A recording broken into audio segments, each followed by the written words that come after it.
Hello and welcome to So VT Book Talk.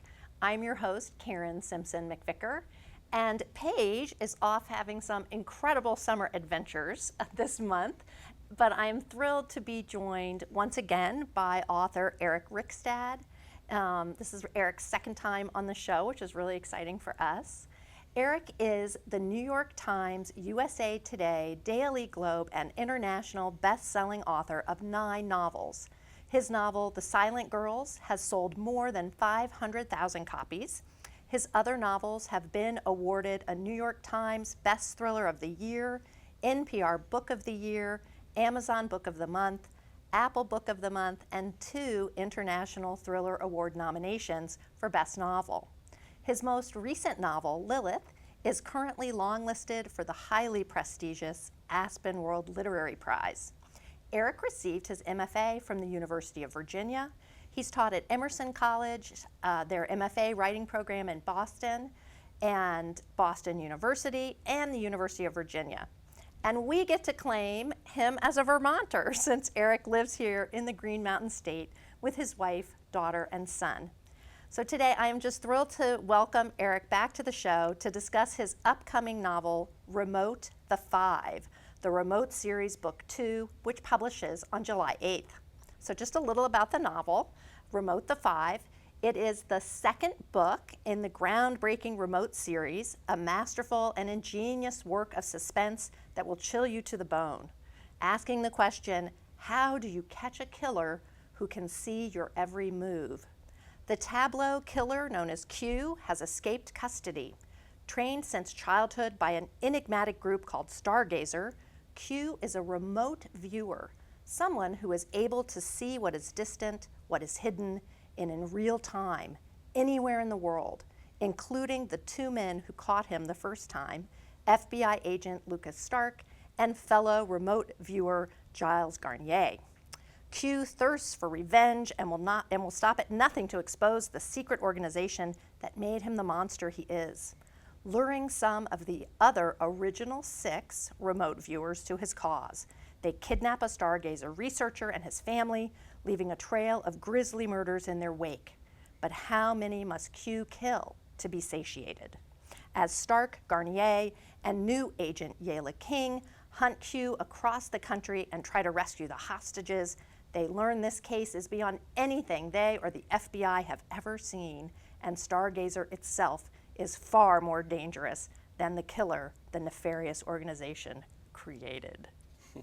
Wow, welcome, Eric. Thank you for having me. Wow, this is just so exciting to have you back, and a bit of a shift from the last time you were here, because last time you were here and you're talking with Jess about your novel Lilith, and you know, Lilith is just a powerful and poignant narrative about a mother who gets sort of pushed to the edge when there's a school shooting in the school where, you know, she's a teacher and where I think her son attends. Mm-hmm. And you know, my first question is, you know, now you've come back to this Remote series, I'm so curious what it was like returning to this thriller series after writing, you know, a very different novel and almost a more personal novel with Lilith. So I wonder if you could talk to us about what that process was like. Yeah, sure. So Lilith was a much different standalone novel that I'd been wanting to write for years, and it took me about 10 years to write.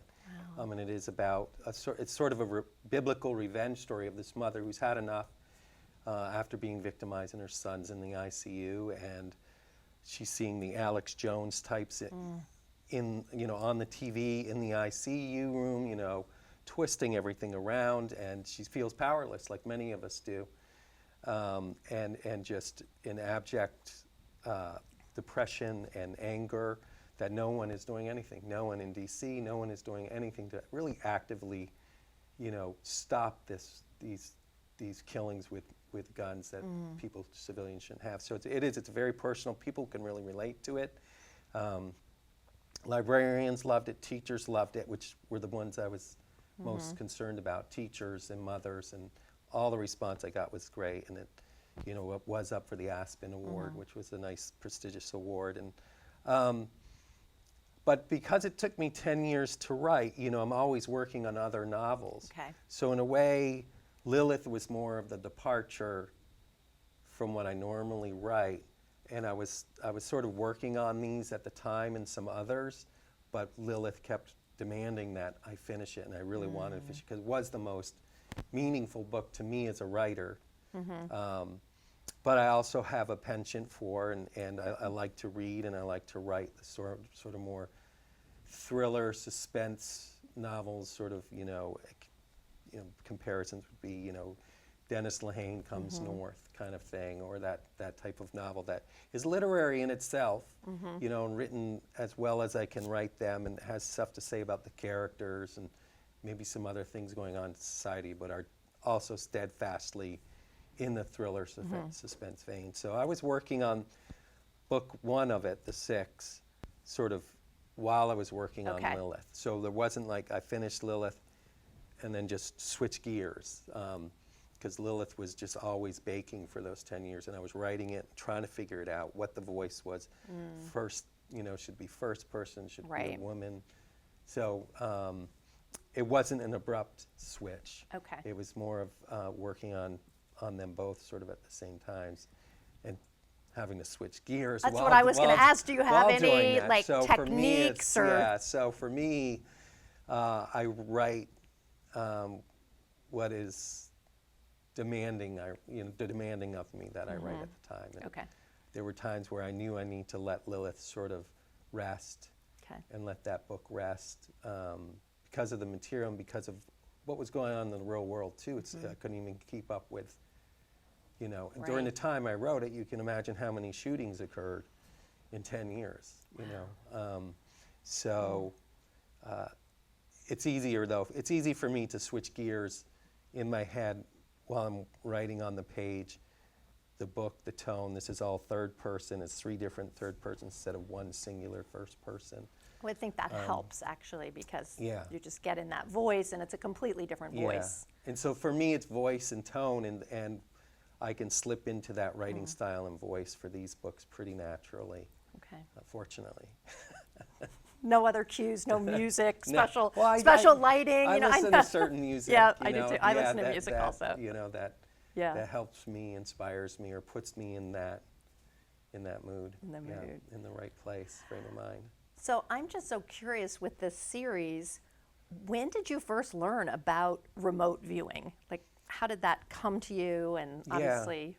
Yeah, so it was one of those things where I've always been interested in the, late 60s and the CIA and the things that have come out since about how the CIA operated and operates. And there are, necessarily some things they need to keep from the public because it will upset what they're trying to achieve. It's spies, it's secrecy, it's clandestine. But as decades go on, they release stuff, and there was one great documentary by William Morris about, or Philip Morris about Wormwood, it was called, and it was about the CIA, and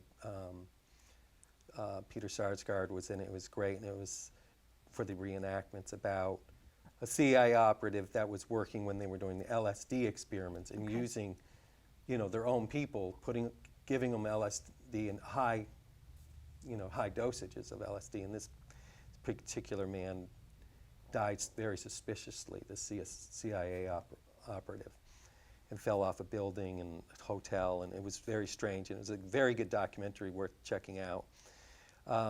And then, other things, and then it led to me reading about this other thing the CIA was working on, took very seriously at the time, this remote viewing, where they were trying to see how much, during the age of ESP and all of that, how much credence it had, and was it in the least usable?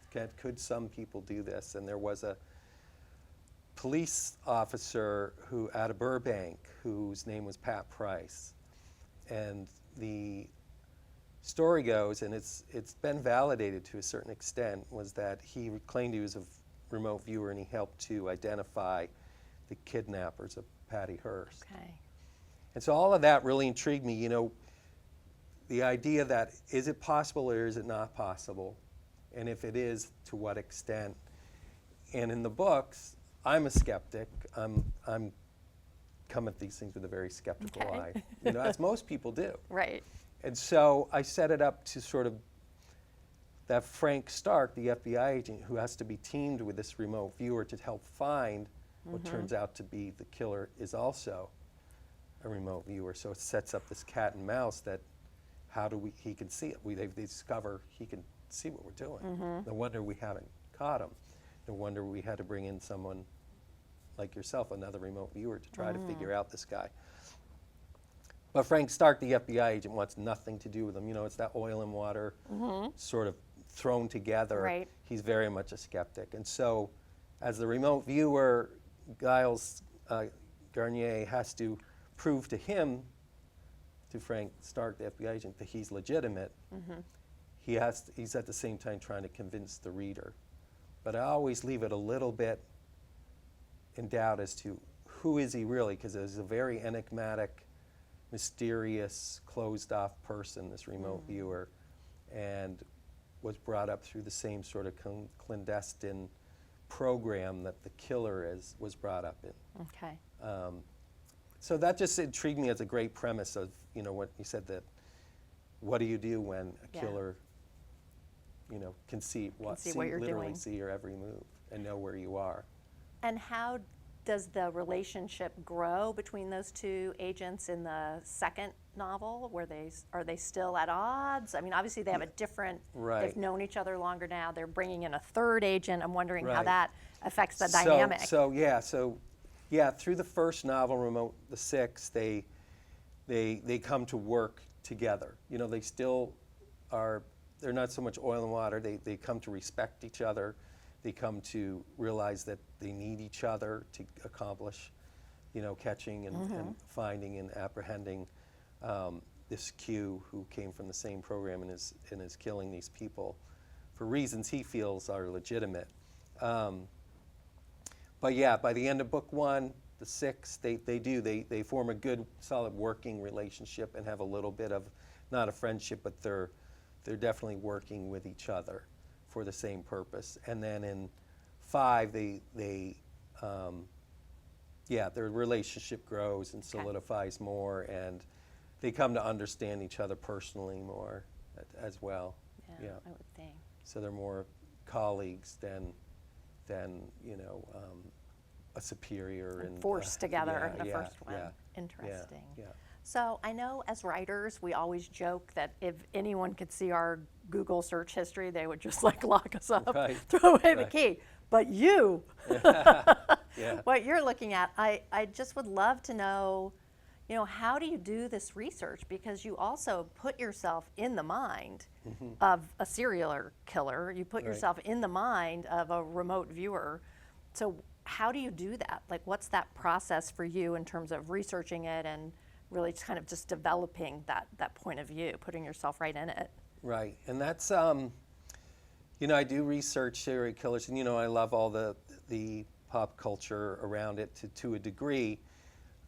Silence of the Lambs and Mindhunter. Most recently, I really liked that series. And so just sort of researching serial killers, and there's a lot out there, and too much in some degree. It's like I want it to be about the victims as well, because somehow the serial killer has become this sort of, even if infamous, this, pop culture icon almost, Yeah. And it's really, to me, I wanted to work about how awful they really can be. And getting into the mindset is just sort of, reading and researching some, and then the imagination. My imagination just does take over when I'm writing in the mind, in the point of view of the serial killer. It's just sort of in the same way I would write maybe about, a young girl character or a single mom in Lilith. The voice just sort of takes over, going in that direction, and I'm not conscious of thinking about, okay, what would this serial killer be thinking? It's more, he is thinking, and I'm just keeping up. it's Yeah. a peculiar No, I understand. circumstance, but writers can relate. Not a lot of other people Now- can really relate. Now, I think I read somewhere that you've had this imagination even since you were very little, and you Yes. kind of frightened your mother, Yes, saying some yes. things to your mother, and she was Right, like, right, "No, yeah. we don't say things like Yeah, that, but yeah. you could write them down." Yeah, Now, is yeah. that true? Yeah, so when I was in high school, and I would always tell stories, always. Okay. And my closest ring of friends knew I was telling stories, and I was sort of joking and being somewhat ironic or whatever. And one day we were, before high school started, we were in the cafeteria before the bell rang, and it was deer season, and I deer hunted, and we were all talking about, did anyone get anything over the weekend? And no, and I just joked, to fill time. I said, well, I shot a skier. And and they laugh, Yeah. oh, well, tell us about it. So I said, yeah, I was hunting in Bolton, and I saw something going through the woods, and I shot, and I ran out over there to see what it was, and I look around, and I'm on the Bolton ski slope, and there's a skier, and I was like, oh my God, I got to get out of here. And they knew I was kidding. People at the table next door did not know. And I can imagine this was the 80s, what would happen today, right? Right. But even then, someone at that table or a teacher in the cafeteria, someone caught wind of this. Even though there was no reported shooting on the skis, you think Right. it would have maybe hit the news before that Monday. But it was the 80s. But it was in the 80s, so they, it was, Oh, wow. someone went, and they went to the Shelburne police, because I grew up in Shelburne, Okay. Vermont. And my mom worked at the hardware store, my older sister worked at the bank, and both of them, the police came in and said, we'd like to talk to you about your son, there's been a report, blah, blah, blah. Of course, it all cleared itself up, but she came home and she was like, you cannot be joking around about stuff like this. And I was like, it's just a story. She's like, from now on, if you have a story to say like this, write it down. Because then they'll know it's a story. Yeah. And when you say it, some people aren't always going to get it. And ever since then, Wow. and even before then, in third grade and stuff, I was writing Yeah. stories. But where- 9 novels later. Yeah.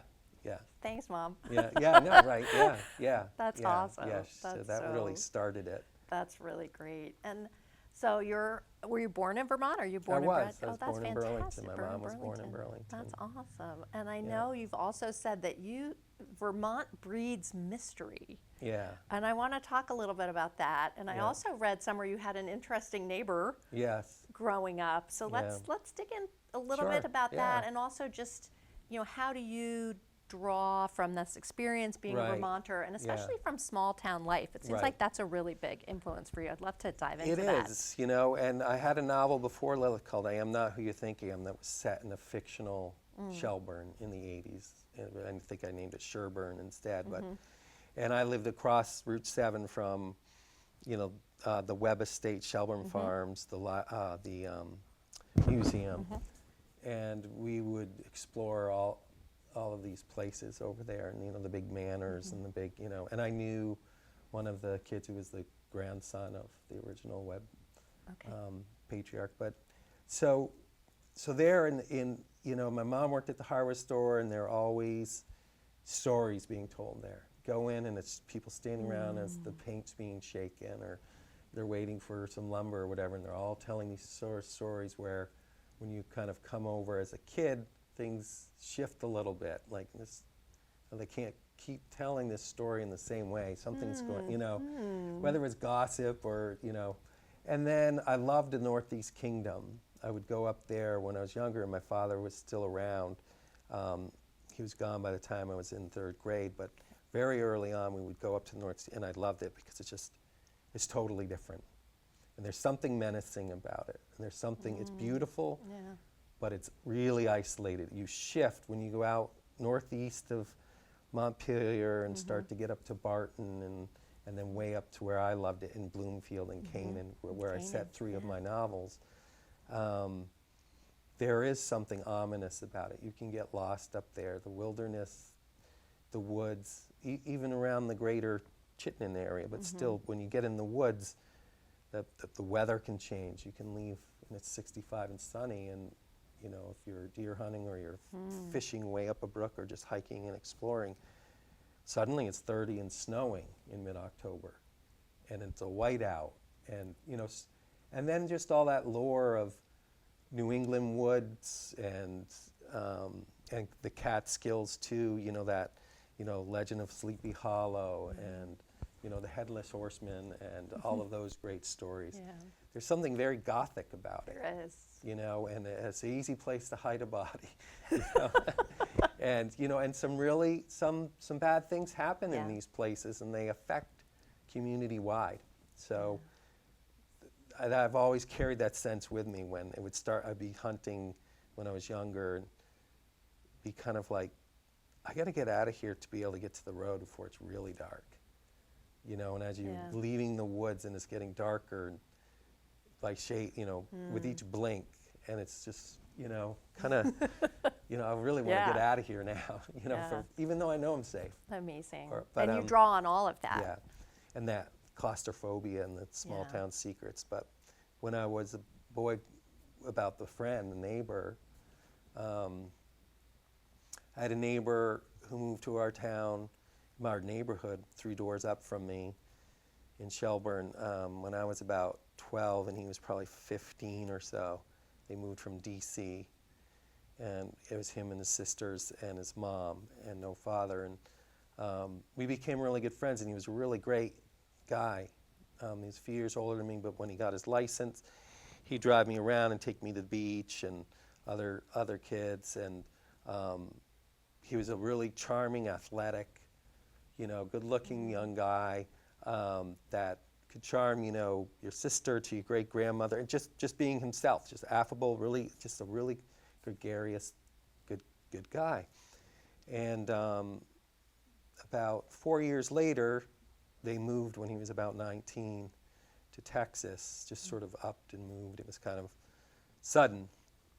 And a year later, I saw him again. He was in town visiting, and we were at a gas station. He's, oh, hi, Mrs. Rickstad, gave her a big hug, and hey, Eric, how's it going, and he had this cool metallic green convertible Corvette, and it's like, good to see you, and he left about a week later.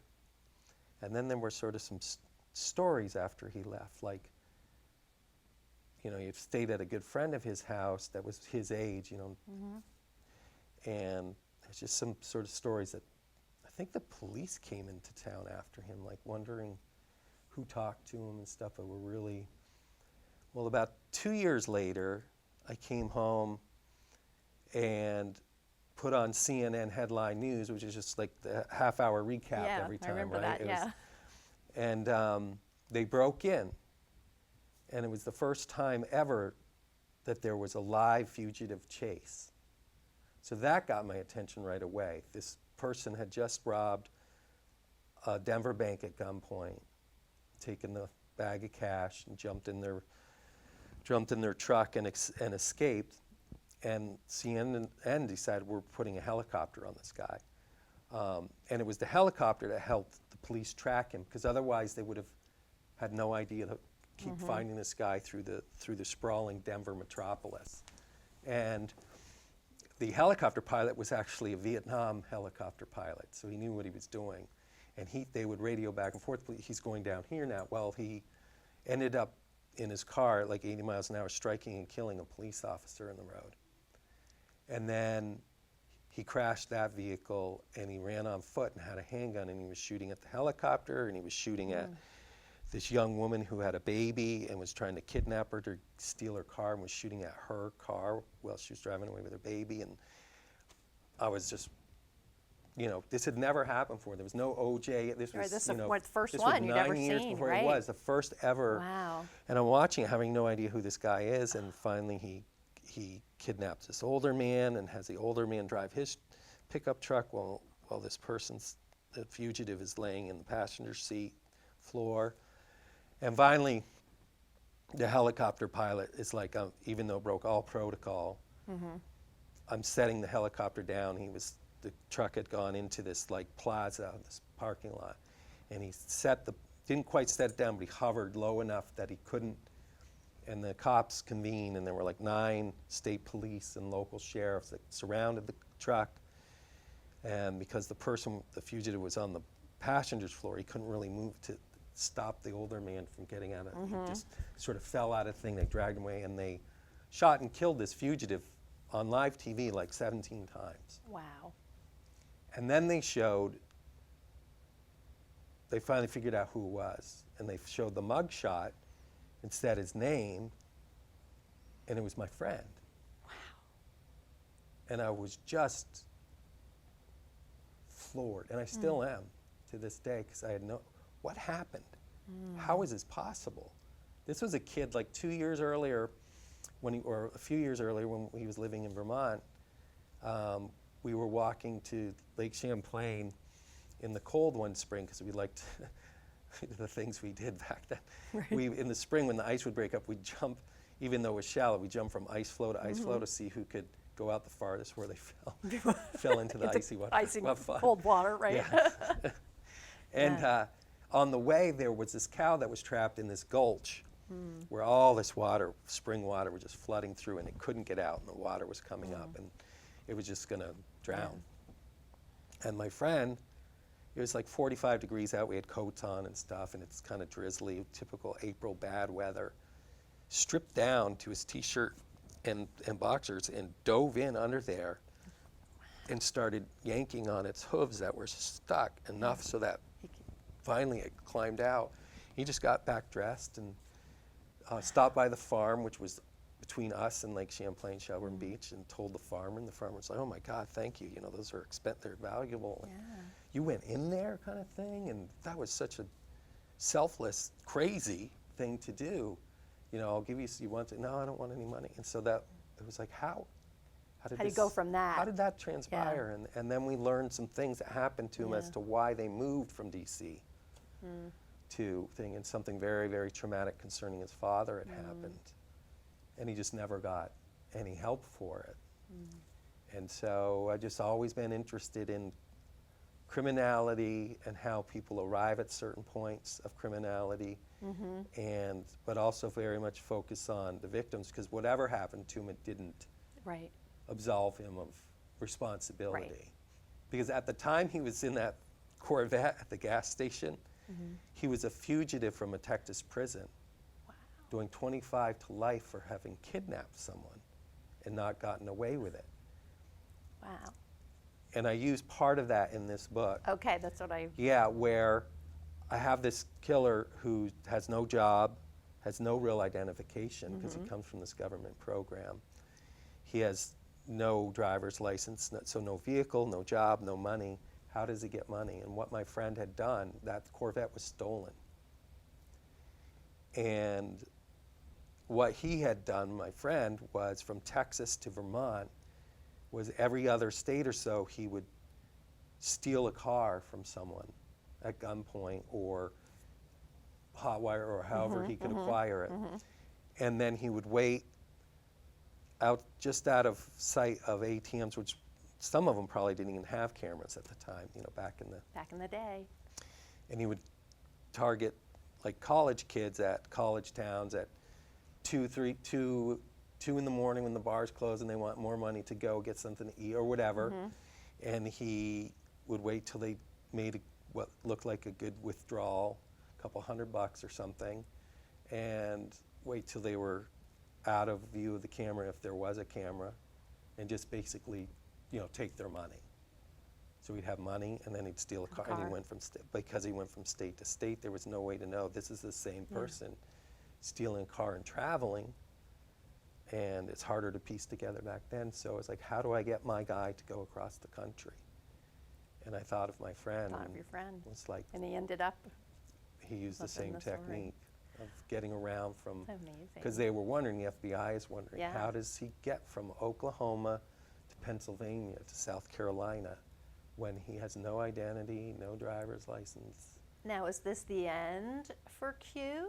I know this is book 2. Is there well, going no, to be a book 3? there will be something coming. Okay. Yeah, At there'll be least one something. more? Yeah, I think so. Okay, Yeah. that's awesome. Well, Eric, wow, what Well, a great... that was long-winded, But it was a sorry. great story, and I mean, what a fantastic... Yeah. Thank you so much for sharing it, because you Yeah. are indeed a great storyteller, Oh. and we are thrilled to have you Yeah. back again, and we Thank wish you. you all the best. Yep. Fans With, of silent, the silent, not Silent Girls is my book. Sons Silence of- of the Lambs. Okay. And those books, I think we'll Awesome. really enjoy it. And a little bit of supernatural or a little bit Yeah. of, And it's out, so Remote the 5 Yep. is out July 8th? yes. Great. And this one is already out. All Came right. out in March. Well, thank you so Yeah. much for joining us. Thank you for having me. I Okay. appreciate it. Well, since Paige is not with me this time, I thought instead of doing our Last Now Next segment, I'd share with you something I just read in the New York Times Sunday Book Review. And they put together a summer reading bucket list. So you can just go online and you can Google this, the New York Times summer reading bucket list. But I thought this was so much fun that I wanted to share it. So they have a checklist of things for you to try and read this summer, and I guess the goal is to see how many of them you can check off. So the first one is they'd love for you to read one of the New York Times best books of the 21st century. And if you missed that article that came out earlier this year, it's wonderful. So if you go online, they actually you can click a link and you can see all those books that they named. So the first thing is to try and read something off that list. Then read a book published in the last year. Then read a book in a genre you don't typically read, which I like that one, because if I read Eric's book, I don't usually read thrillers, but I'm really curious now to read his book. Then the other one is to read a book that's been translated from another language. I think that's a great challenge. Read a book by a writer you've never read before. And I love this one, reread a book that you loved as a kid. And I definitely have that one on my list. And then listen to an audiobook. If you're not normally an audiobook listener, give that a try. The next one is read a book set somewhere you've never been. And then always a good one in the summer is to read a book that takes place during the summer. Those always make for great beach reads. And the final one is to check out and read a book from your local library, and you get bonus points if it's recommended by the librarian. So I just thought that was such a fun summer reading bucket list, and maybe it will encourage you to find a book that you might normally not pick up. So we're going to move into some events as we wrap things up. Summer is such a busy time here in the area. So first I have some events taking place at the Manchester Northshire Bookstore. On Saturday, July 5th at 6 p.m., Karen Lloyd will be there on Interterrestrials, Discovering the Strangest Life on Earth. Author and biologist Karen Lloyd will join the folks at Northshire to share her firsthand account of the hunt for life beneath Earth's surface and how new discoveries are challenging our most basic assumptions about the nature of life on Earth. On Friday, July 11th at 6 p.m., Bill Morgan and Tom Fells will be there with Bennington Vanguards, Pioneers, and Poets. The authors will share tales from some of the many notable people who have called Bennington home, including the figures Ethan Allen, Robert Frost, Grandma Moses, Norman Rockwell, Shirley Jackson, William Lloyd Garrison, and many more. On Saturday, July 19th at 5:30, a poetry reading with Scudder Parker, The Poem of the World, and Karen McCadden for American Wake. They'll be sharing their latest poetry collections. Friday, July 25th at 6 p.m., John Mathewson and the Dorset Historical Society will be there discussing several parts of Dorset, which created 14 school districts and 6 distinct villages. The author is going to talk about the highlights and the histories of when Dorset was divided into all these villages, and that should be fascinating. Saturday, July 26th at 2 p.m., the Forest Fairy Party will be happening, and it will be a morning of forest magic with 2 remarkable children book authors. In addition to readings and signing with the authors, the morning will feature a scavenger hunt and a craft, and costumes are encouraged. And finally, on Tuesday, July 29th at 6 p.m., Mike Ayers will be there discussing Sharing in the Groove, the untold story of the 90s jam band explosion and the scene that followed. And that's going to be hosted by Jeff from WEQX. So the author will discuss his book, The Wild and Untold Oral History of the Unlikely Rise of Fish, Dave Matthews Band, Widespread Panic, Blues Travelers, and numerous other bands that helped define the 1990s jam band scene. And Jeff will be there, and many of you know Jeff because he's the host of EQX's Jam on Toast. So that's what's happening at Northshire.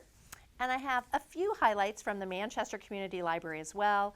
Remember, all throughout summer, that story time is every Tuesday at 2:30 a.m. If we continue to have as much rain as we've had, that's a good one to have on the calendar. Also, the library continues its summer music series with free outdoor concerts. Saturday, July 5th, come out and dance to the Jim Yeager Band. And on Saturday, July 19th, tap your toes to the bluegrass, Celtic, and fiddle tunes of Wild Goose Chase. All the concerts are from 5 to 7 p.m. The music is free and food and drinks will be available for purchase. On July 12th, join Merck Forest and Farmland Center at the library from 2 to 3:30 and learn how to make watercolor paints from different plants and make paper. This program is part of the 2025 summer reading program, Color Our World. And Nate is back. Are you having technology troubles? Bring your email issues, printing problems, setting up apps, other technological odds and ends. Nate will be at the library from 1:30 to 3:30 every Tuesday and Thursday in July to help solve all your tech problems. Those who sign up for a time slot will have priority, and all others will be assisted on a first-come basis. So head over to mclvt.org to sign up for a spot and to check out all the other amazing programs happening at the library this July. Whew, there's a lot going on. Thanks so much for joining us. And until next time, happy reading.